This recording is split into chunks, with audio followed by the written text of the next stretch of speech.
યુવાન દીકરીઓને મારી કરબદ્ધ પ્રાર્થના છે, મારા બાપ, આપણું ઉમરું, આપણા સંસ્કાર, આપણા મા બાપ, આપણા ગુરુઓ આના વેણમાં રહેજો. વેણ બાર નીકળ્યા એ તણાઈ ગયા. આપણે ત્યાં બે જ માર્ગ છે, એક પાકો છે ને એક કાચો છે. કાચાને આપણે કેળો કીધો ને આપણા મહાપુરુષે એમ કીધું કેળે હાલજો. મારા બાપ, કેળે હાલશો ને તો કોઈ દી કરવત નહીં મુકાવવું પડે. દીકરી બોલી નથી હતી.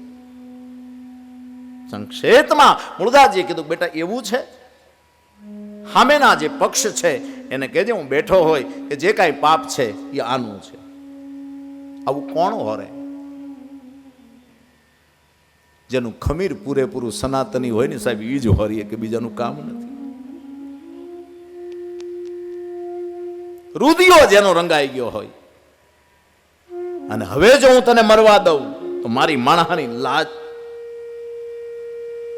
આ લાજુ જાય બેટા. દીકરીને બચાવી લીધી.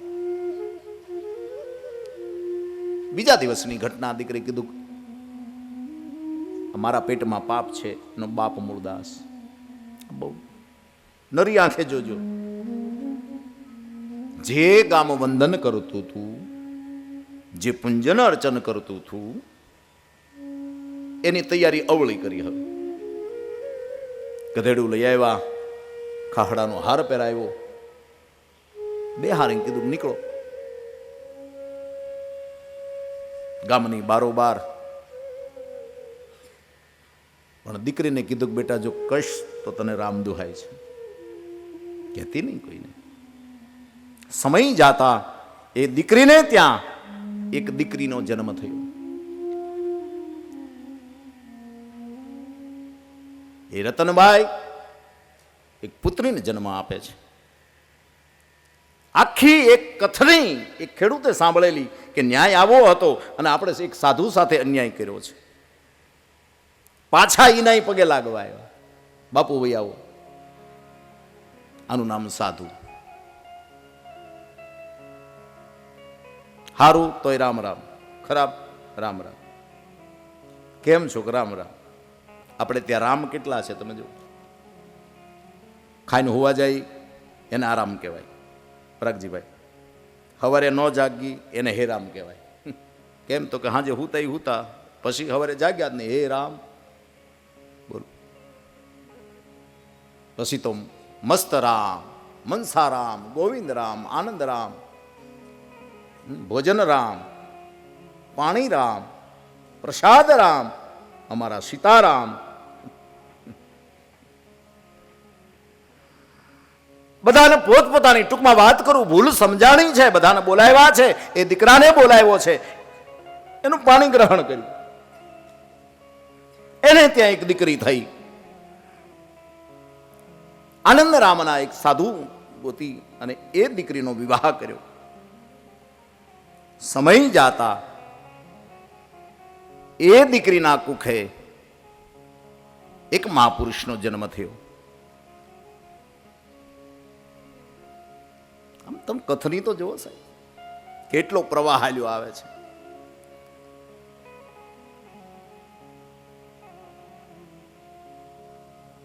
બધાની માફી માગી છે.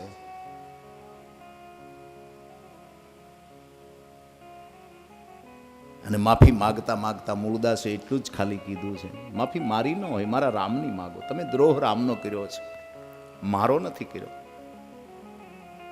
પણ એ રતનબાઈની દીકરી મોટી થઈ, એને વરાવવામાં આવી. એને ત્યાં એક પુત્ર જન્મ થયો, સ્વામિનારાયણ સંપ્રદાયના મુક્તાનંદજી મહારાજ. કેટલી સીધાઈ, કેટલા પદો આપ્યા દુનિયાને.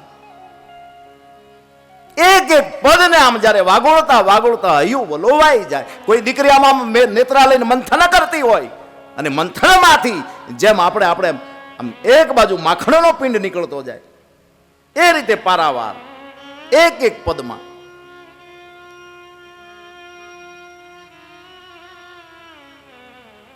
અંતે તો સંત પોતાની સમકક્ષમાં પોતાના ચરણમાં લે, એનું નામ જ સાધુ. અહીંયા મુક્તાનંદજી, આપ બધા જાણો છો. પછી તો કેટલા ભગવાનની નજીક રહ્યા આ મહાપુરુષો, આ નંદ સંતો.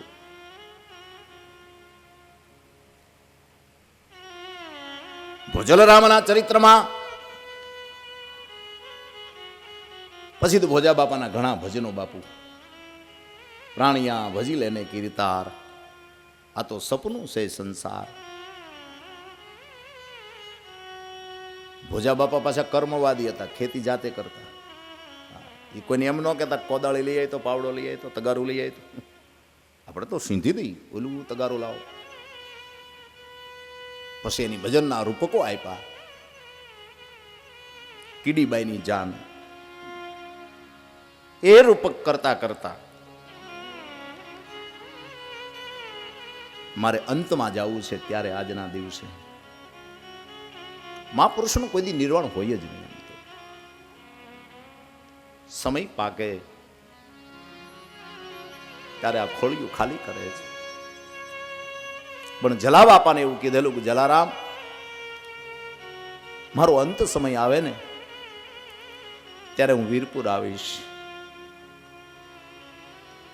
એક દિવસની ઘટના ઘટી છે. વીરપુરમાં અચાનક ભોજા બાપાનું આગમન થયું. જલારામ બાપાની આંખ ભરાણી. પોતાનો ગુરુ આવે છે, પણ ખબર છે એને કે હવે બહુ સંગાત લાંબો નથી.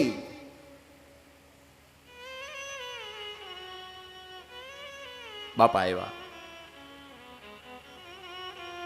બધી વાત કરી, પોતાનો પ્રાણ બ્રહ્મરુદ્રમાં કેન્દ્રિત કરી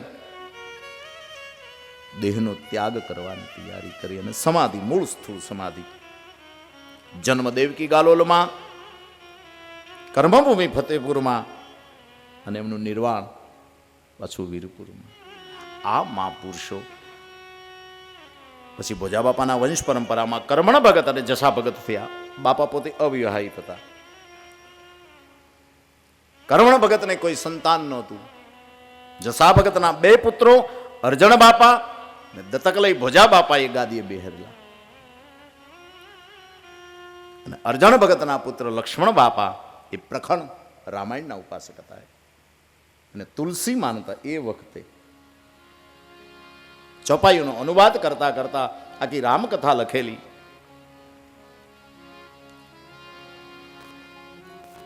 લક્ષ્મણ ભગતના પુત્ર કરશન ભગત, કરશન ભગતના પુત્ર 2 માવજી ભગત અને લવજી ભગત. માવજી ભગત પોતે નાડી વેદ હતા એ સમયે અને આયુર્વેદના જ્ઞાતા હતા. આયુર્વેદમાં બહુ જાણતા. આરોગ્યની ત્યારે સેવાઓ, ત્યારે સંસ્કૃતના પાઠ ચાલતા ફતેપુરમાં. શાસ્ત્રમાં અને વ્યાકરણમાં નિપુણ હતા. એ લવજી ભગત સમય જાતા 6ઠી પેઢીએ શાંતિરામજીના દીકરા ભક્તિરામ બાપુ જે હાલ એ મંદિર અને આરોગ્યનું અત્યારે ભજન ભાવથી બધું સંભાળી રહ્યા છે. એકાદી કડી બાપાની અને છેલ્લે મકોડાને મોકલ્યો માળવે રે લેવા માળવીયો ગો, મકોડો કેડે પાતળો, મકોડો કેડે પાતળો, એ ગોળ ઉપડ્યો ન જાય, હાલો ને કીડી બાઈની જાનમાં, એ હાલો હાલો ને કીડી બાઈની જાનમાં. કીડી બિચારી કીડલી રે કીડી ના લગરિયા લેવાય, પંખી રે પરે વડાને નોતરા, પંખી પારે વડાને નોતરા, એ દેવા સૌને સન્માન, હાલો ને કીડી બાઈની જાનમાં, એ હાલો હાલો ને કીડી બાઈની જાનમાં. આ બધી વૃત્તિઓને એક ઠેકાણે અંતરિત કરતા કરતા ક્યાંક મકોડાનું રૂપ કાપ્યું, ક્યાંક કીડીનું, ક્યાંક પોપટનું, ક્યાંક ઊંટનું, આ બધા ચિત્રોનું હરણ કરતા આપણા શરીર ઉપરથી બધું બાધ્ય કરતા કરતા આપણું મન કેવું છે, આપણી દ્રષ્ટિ કેવી છે, આ બધાને ધીરે ધીરે વણતા વણતા વણતા બાપાએ આખું એક પદ લખ્યું. છેલ્લે અંતમાં 2 મિનિટ હરિનું કીર્તન કહી અને આરતીનું ટાણું ખાવા આવ્યું છે. રાજા રામ રામ રામ સીતા રામ રામ રામ રાજા રામ રામ રામ સીતા રામ રામ રામ રાજા રામ રામ રામ સીતા રામ રામ રામ રાજા રામ રામ રામ સીતા રામ રામ રામ સીતા રામ રામ રામ રાધે શ્યામ શ્યામ શ્યામ સીતા રામ રામ રામ રાધે શ્યામ શ્યામ શ્યામ હરે રામા રામા રામ સીતા રામ રામ રામ હરે રામ રામ રામ સીતા રામ રામ રામ હરે રામા રામા રામ સીતા રામ રામ રામ હરે રામ રામ રામ સીતા રામ રામ રામ હરે રામા રામા રામ સીતા રામ રામ રામ હરે રામ રામ રામ સીતા રામ રામ રામ મારા રામ શ્યામ ઘન શ્યામ નામણ કારે